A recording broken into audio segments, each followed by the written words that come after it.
So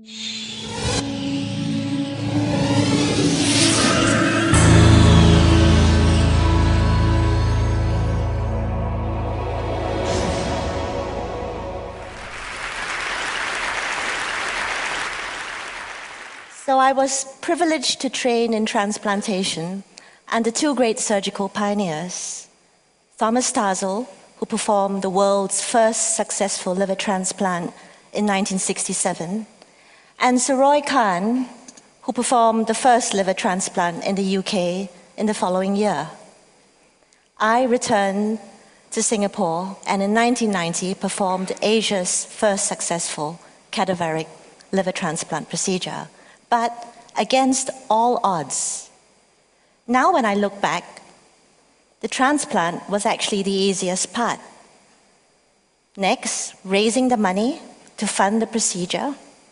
But perhaps the most challenging part was to convince the regulators, a matter which was debated in the parliament, that a young female surgeon be allowed the opportunity to pioneer for her country. But 20 years on, my patient Surinder is Asia's longest surviving cadaveric liver transplant to date.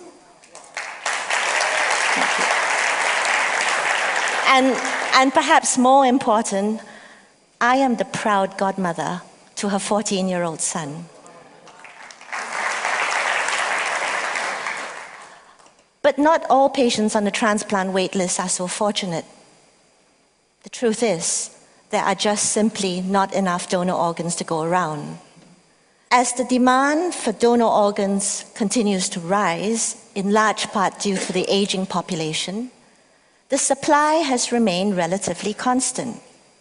In the United States alone, 100,000 men, women, and children are on the waiting list for donor organs, and more than a dozen die each day because of a lack of donor organs. The transplant community has actively campaigned in organ donation, and the gift of life has been extended from brain-dead donors to living related donors, relatives who might donate an organ or a part of an organ like a split liver graft to a relative or loved one. But as there was still a dire shortage of donor organs, the gift of life was then extended from living related donors to now living unrelated donors. And this then has given rise to unprecedented and unexpected moral controversy. How can one distinguish a donation that is voluntary and altruistic from one that is forced or coerced from, for example, a submissive spouse, an in-law, a servant, a slave, an employee? Where and how can we draw the line? In my part of the world, too many people live below poverty line. And in some areas, the commercial gifting of an organ in exchange for monetary reward has led to a flourishing trade in living unrelated donors. Shortly after I performed the first liver transplant, I received my next assignment, and that was to go to the prisons to harvest organs from executed prisoners. I was also pregnant at the time. Pregnancies are meant to be happy and fulfilling moments in any woman's life. But my joyful period was marred by solemn and morbid thoughts. Thoughts of walking through the prison's high-security death row, as this was the only route to take me to the makeshift operating room. And at each time, I would feel the chilling stares of condemned prisoners' eyes follow me. And for 2 years, I struggled with the dilemma of waking up at 4:30 a.m. on a Friday morning, driving to the prison, getting gowned, gloved, and scrubbed, ready to receive the body of an executed prisoner, remove the organs, and then transport these organs to the recipient hospital, and then graft the gift of life to a recipient the same afternoon. No doubt I was informed that consent had been obtained. But in my life, the one fulfilling skill that I had was now invoking feelings of conflict. Conflict ranging from extreme sorrow and doubt at dawn to celebratory joy at engrafting the gift of life at dusk. In my team, the lives of one or two of my colleagues were tainted by this experience. Some others may have been sublimated, but really none of us remained the same. I was troubled that the retrieval of organs from executed prisoners was at least as morally controversial as the harvesting of stem cells from human embryos. And in my mind, I realized as a surgical pioneer that the purpose of my position of influence was surely to speak up for those who have no influence. It made me wonder if there could be a better way, a way to circumvent death and yet deliver the gift of life that might exponentially impact millions of patients worldwide. Now, just about that time, the practice of surgery evolved from big to small, from wide open incisions to keyhole procedures, tiny incisions. And in transplantation, concepts shifted from whole organs to cells. In 1988, at the University of Minnesota, I participated in a small series of whole organ pancreas transplants. I witnessed the technical difficulty, and this inspired in my mind a shift from transplanting whole organs to perhaps transplanting cells. I thought to myself, why not take the individual cells out of the pancreas, the cells that secrete insulin to cure diabetes, and transplant these cells? Technically, a much simpler procedure than having to grapple with the complexities of transplanting a whole organ. And at that time, stem cell research had gained momentum following the isolation of the world's first human embryonic stem cells in the 1990s. The observation that stem cells as master cells could give rise to a whole variety of different cell types, heart cells, liver cells, pancreatic islet cells, captured the attention of the media and the imagination of the public.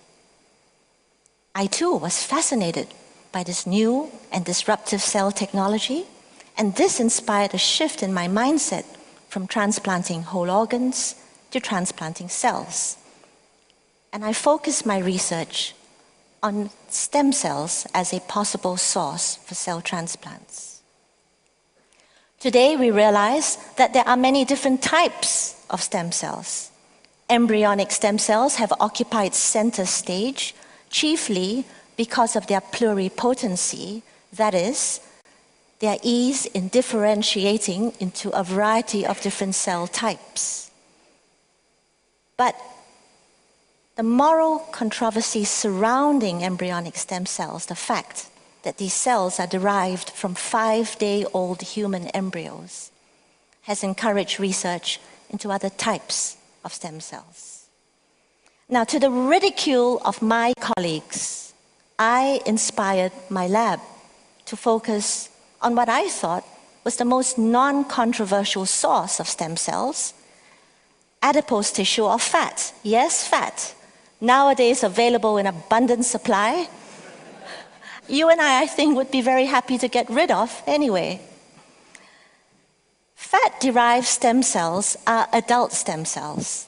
And adult stem cells are found in you and me, in our blood, in our bone marrow, in our fat, our skin, and other organs. And as it turns out, fat is one of the best sources of adult stem cells. But adult stem cells are not embryonic stem cells. And here is the limitation. Adult stem cells are mature cells, and like mature human beings, these cells are more restricted in their thought and more restricted in their behavior, and are unable to give rise to the wide variety of specialized cell types as embryonic stem cells.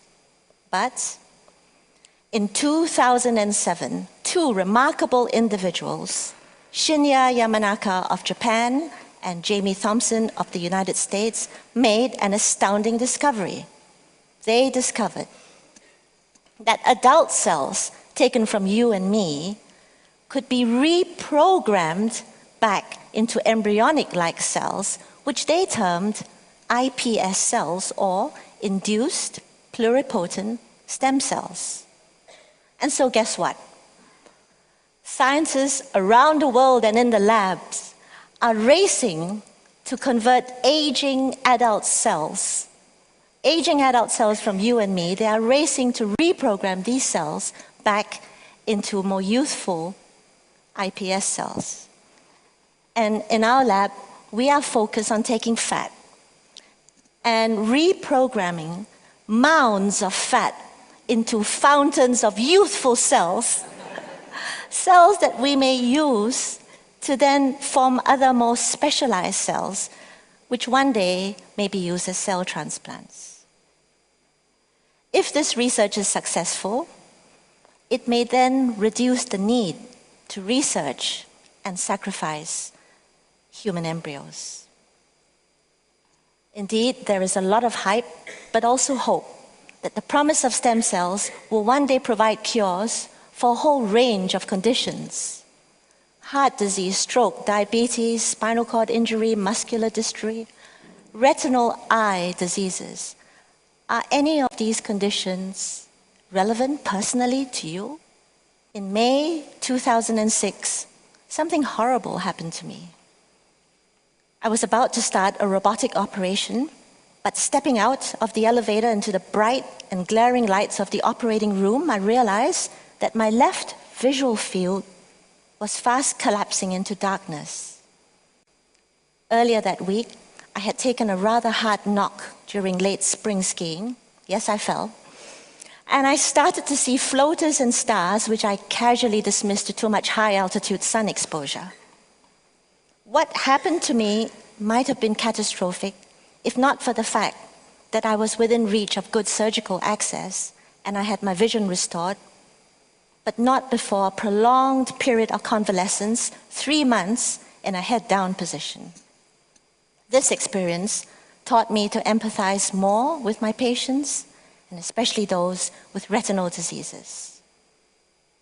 37 million people worldwide are blind, and 127 million more suffer from impaired vision. Stem cell-derived retinal transplants, now in a research phase, may one day restore vision or part vision to millions of patients with retinal diseases worldwide. Indeed, we live in both challenging as well as exciting times. As the world population ages, scientists are racing to discover new ways to enhance the power of the body to heal itself through stem cells. It is a fact that when our organs or tissues are injured, our bone marrow releases stem cells into our circulation. And these stem cells then float in the bloodstream and home in to damaged organs to release growth factors to repair the damaged tissue. Stem cells may be used as building blocks to repair damaged scaffolds within our body, or to provide new liver cells to repair damaged liver. As we speak, there are 117 or so clinical trials researching the use of stem cells for liver diseases. What lies ahead? Heart disease is the leading cause of death worldwide. 1.1 million Americans suffer heart attacks yearly. 4.8 million suffer cardiac failure. Stem cells may be used to deliver growth factors, to repair damaged heart muscle, or be differentiated into heart muscle cells to restore heart function. There are 170 clinical trials investigating the role of stem cells in heart disease. While still in a research phase, Stem cells may one day herald a quantum leap in the field of cardiology. Stem cells provide hope for new beginnings. Small, incremental steps, cells rather than organs, repair rather than replacement. Stem cell therapies may one day reduce the need for donor organs. Powerful new technologies always present enigmas. As we speak, the world's first human embryonic stem cell trial for spinal cord injury is currently underway following the US FDA approval. And in the UK, neural stem cells to treat stroke are being investigated in a phase 1 trial.